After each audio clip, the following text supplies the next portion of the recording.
Hello friends, welcome back to my YouTube channel and today we gonna talk about the movie called The Exam। ये movie साल 2009 में release हुई थी और इस मूवी की IMDb रेटिंग 6.8 की है और रॉटेन टमाटो पर इसका स्कोर 64% है। So without wasting the time let's begin the movie.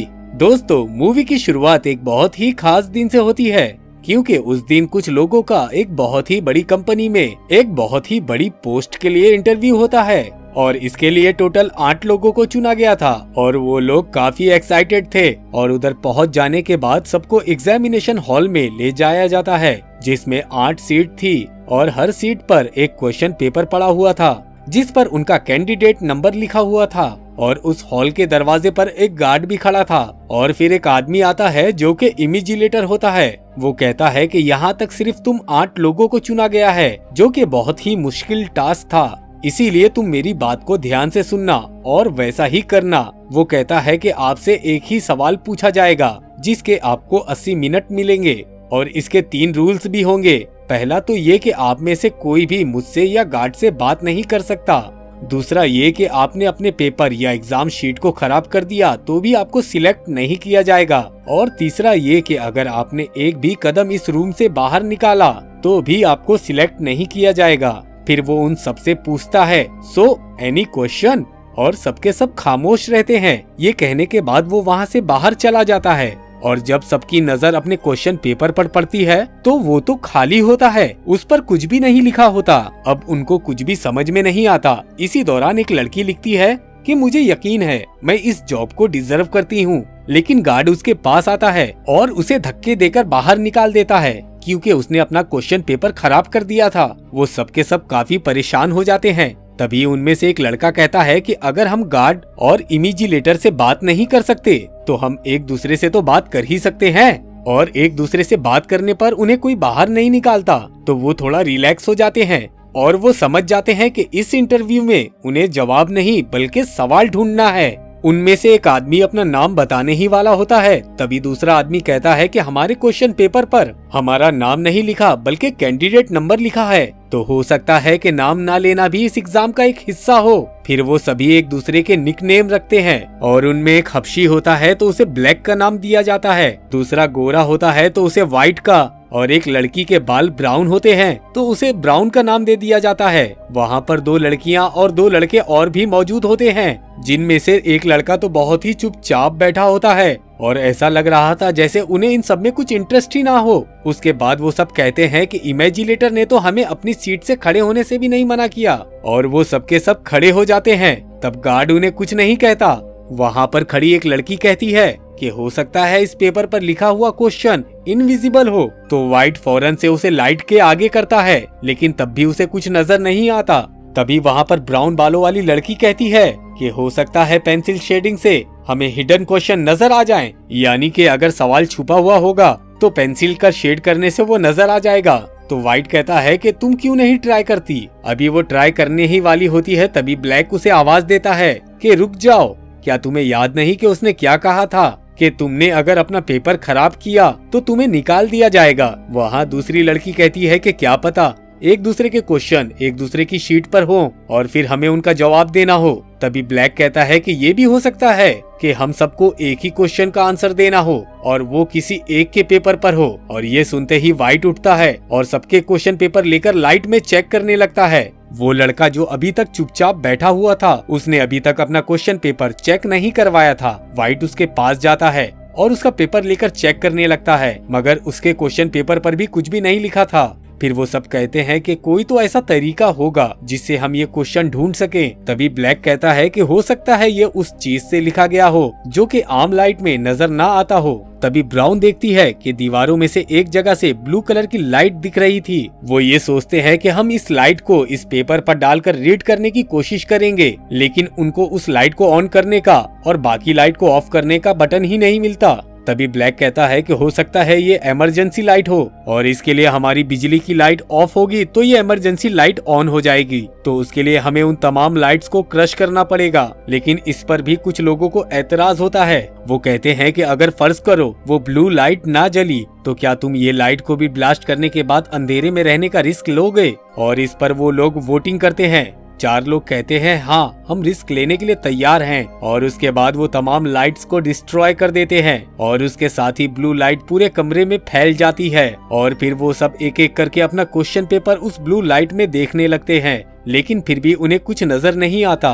तो वो सब लोग काफी ज्यादा परेशान हो जाते हैं क्योंकि ऑलरेडी 20 मिनट गुजर चुके थे और अब उनके पास सिर्फ 1 घंटा ही बचा था। व्हाइट कहता है कि इमेजिलेटर ने हमें ये कहा था कि हम अपना पेपर खराब नहीं कर सकते, लेकिन किसी दूसरे का खराब करने पर उसने मना नहीं किया था। जिस लड़की को सबसे पहले गार्ड ने रूम से बाहर कर दिया था वो उसका पेपर पकड़ता है और फिर वो उस पर पेंसिल की शेड करने लगता है, लेकिन ऐसा करके भी उसे उस पेपर में कुछ भी दिखाई नहीं देता। व्हाइट कहता है कि एक पेपर लेकर उसके 4 टुकड़े किए जाएं और उस पर पानी डालकर देखा जाए कि कुछ नजर आता है कि नहीं, और उसके ऊपर टॉयलेट कर देता है। सब उसकी इस हरकत से काफी परेशान होते हैं और उसे बुरा भला कहने लगते हैं, और कोने में बैठा एक आदमी जो अभी तक खामोश बैठा था वो रोने लगता है और फ्रेंच में कुछ बोलने लगता है। तो एक लड़की बताती है कि वो कह रहा है कि इससे तुम्हारी अपनी असलियत जाहिर होती है। उसके बाद उनमें से एक लड़का कहता है कि हो सकता है ये एग्जाम ना हो, कोई गेम हो, और उसे अपने सामने एक बहुत बड़ा ब्लैक ग्लास नजर आता है, यानी कि शीशा।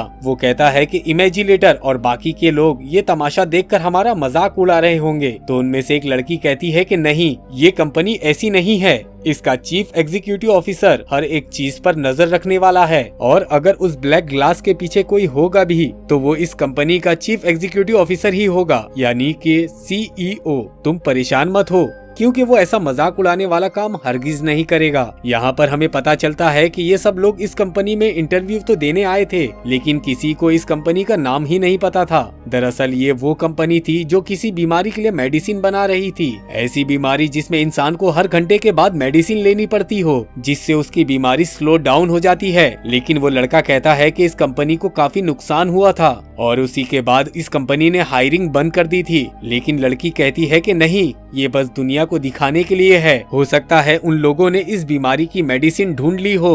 वो लड़का कहता है कि अगर ऐसा है तो वो बहुत तरक्की कर रहे होंगे। और फिर उसके बाद उन सबको एक फायर अलार्म नजर आता है, तो वो सोचते हैं कि हो सकता है इसमें वो केमिकल हो जो कि पिक्चर को डेवलप करने के लिए इस्तेमाल किया जाता हो, और इस पेपर में भी कोई ऐसी चीज बनी होगी जो इस केमिकल के गिरने के बाद हमें दिखाई देने लगेगी। तो वो लड़की जल्दी से जाती है और गार्ड के पास से लाइटर निकाल लेती है ताकि जब वो आग जलाए तो वो लिक्विड उसके पास पेपर पर गिर जाए। और जब वो लाइटर लेकर ऊपर चढ़ती है तो लाइटर की आग उस तक नहीं पहुंच पाती। तब व्हाइट उसे नीचे से एक पेपर रोल करके पकड़ाता है कि तुम इसको आग लगाकर उसके पास तक पहुंचा दो, और वो ऐसा ही करती है। लेकिन फायर अलार्म रिंग होने के बाद जब वो देखती है तो वो उसी का एग्जाम पेपर होता है जिसकी वजह से उसका पेपर खराब हो गया था। तब गार्ड उसे भी बाहर निकाल देता है और अब उस रूम में सिर्फ 6 ही लोग बचे थे। व्हाइट की गई इस हरकत पर ब्लैक को बहुत गुस्सा आता है और वो उससे कहता है कि आइनशू पाइनशू लाइट आउट, जिसके बोलते ही सारी की सारी लाइट ऑफ हो जाती है।